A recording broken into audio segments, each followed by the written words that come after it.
दोस्तों नमस्कार।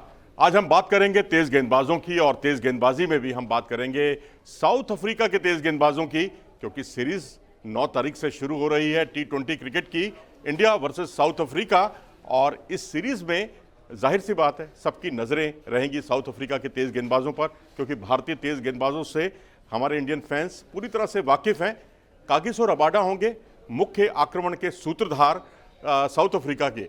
जी हाँ, उनको बहुत लंबे समय से देखा होगा, 23 विकेटें इन्होंने चटकाई हैं आईपीएल में और डेथ ओवर के फनकार माने जाते हैं। यॉर्कर बहुत ज़बरदस्त कराते हैं और यॉर्कर के अलावा बीच बीच में जो उनकी शॉर्ट पिच डिलीवरीज होती हैं वो बहुत ही खतरनाक होती हैं।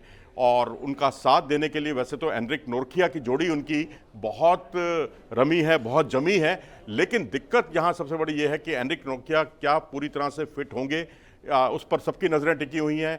कूल्हे में इंजरी की वजह से वो कुछ मैच आईपीएल के नहीं खेल पाए थे।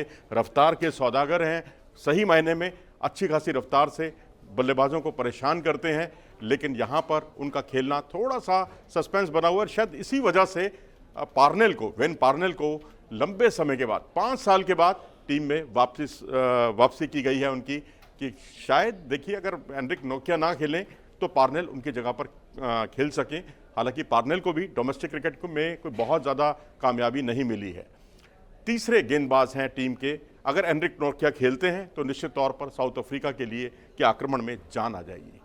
मार्को जैनसन, जी हाँ, तीसरे तेज गेंदबाज हैं मार्को जैनसन, जो बहुत ही खतरनाक साबित हो सकते हैं। और आप याद कीजिए आरसीबी के खिलाफ मुकाबले को, जब उन्होंने अपने पहले ही ओवर में फाफ डू प्लेसी को आउट किया, अनुज रावत को आउट किया, विराट कोहली को आउट किया। विराट कोहली को एक फुलर लेंथ गेंद थी जो कट कर अंदर की तरफ आ रही थी, उस पर वो आउट हुए।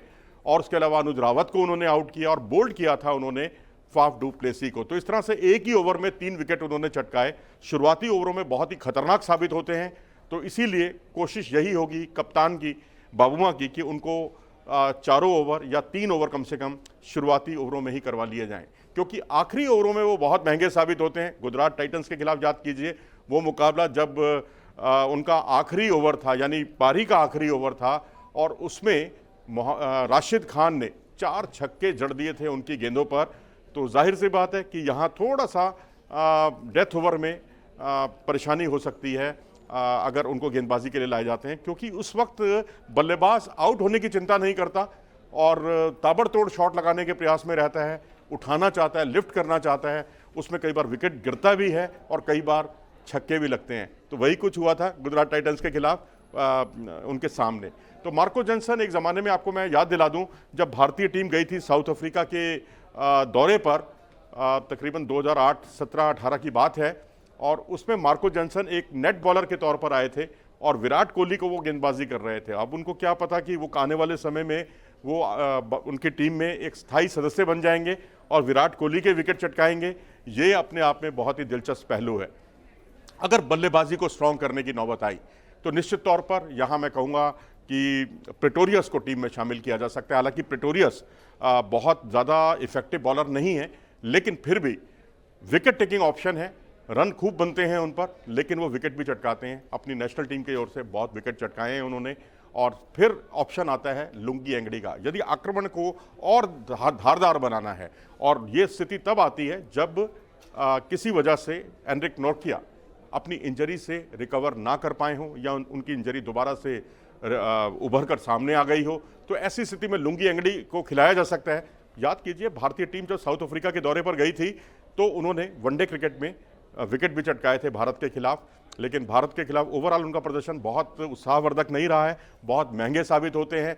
तो अब ऐसी स्थिति में क्या पार्नेल का खेलना तो मुझे मुश्किल लग रहा है, लेकिन अगर एनरिक नोकिया ना खेलें तो उस स्थिति में प्रेटोरियस और लुंगी एंगड़ी में से एक चॉइस होगी। और क्योंकि रबाडा और जैनसन का खेलना करीब करीब तय लग रहा है। आप क्या सोचते हैं इस बारे में? अपनी राय हमें ज़रूर दें कमेंट सेक्शन में जाकर, क्योंकि दोनों स्विंग के फनकार हैं। लुंगी एंगड़ी बहुत ज़्यादा स्विंग कराते हैं। इंग्लैंड की कंडीशन में प्रेटोरियस को भी कामयाबी मिली है, लुंगी एंगड़ी को भी कामयाबी मिली है, और तो और पार्नेल को भी बहुत कामयाबी मिली है। लेकिन ये इंडियन कंडीशन में मैच हो रहा है, तो ऐसी स्थिति में अगर रबाडा और जैनसन तो इनका खेलना तय है। तीसरा तेज गेंदबाज कौन होगा? एनरिक नोकिया अगर फिट नहीं होते तो लुंगी एंगड़ी या प्रेटोरियस? अपनी राय हमें कमेंट सेक्शन में ज़रूर दें। अगर आपको ये वीडियो पसंद आया हो तो इसे लाइक करें और हमारे चैनल को सब्सक्राइब भी करें। नमस्कार।